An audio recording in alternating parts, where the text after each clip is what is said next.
మెదక్ జిల్లా నర్సాపూర్ లో బుధవారం నాడు నిర్వహించిన నూతన సర్పంచ్లు ఆత్మీయ సన్మాన సభలో ఆయన ముఖ్య అతిథిగా పాల్గొని ప్రసంగించారు.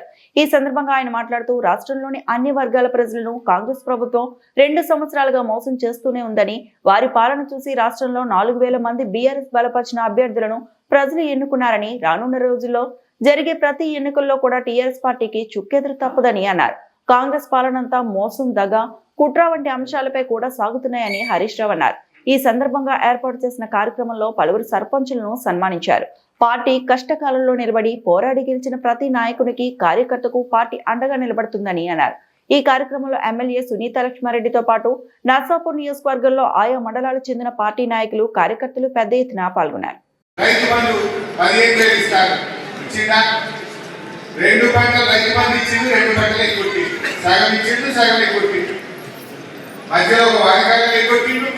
మన యాసంగిలో 2 ఎకరాలకి మిగతాదందరికీ ఎక్కువ అంటే రైతు బంధు సగం సగం బోనస్ పోయిన వారకాలం ఇచ్చిండు, పోయిన యాసంగి ఎగ్గొట్టినా లేదా?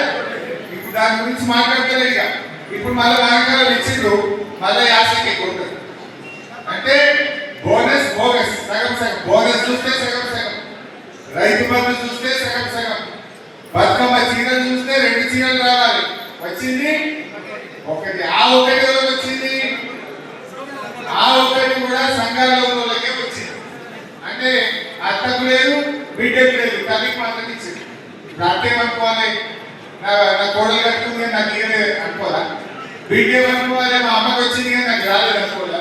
కేసీఆర్ విధంగా అత్తకి ఇచ్చింది, బిడ్డకి ఇచ్చింది, తల్లికి ఇచ్చింది, అన్నకి ఇచ్చింది. కానీ రేవంత్ రెడ్డి 2 బతుకమ్మలకు ఇచ్చింది ఒకటే. ఆ ఇచ్చిన ఒకటి కూడా సగం మందికి ఇచ్చిండు, సగం మందికి కొట్టిండు. ఈ రకంగా అంత ఆగమా.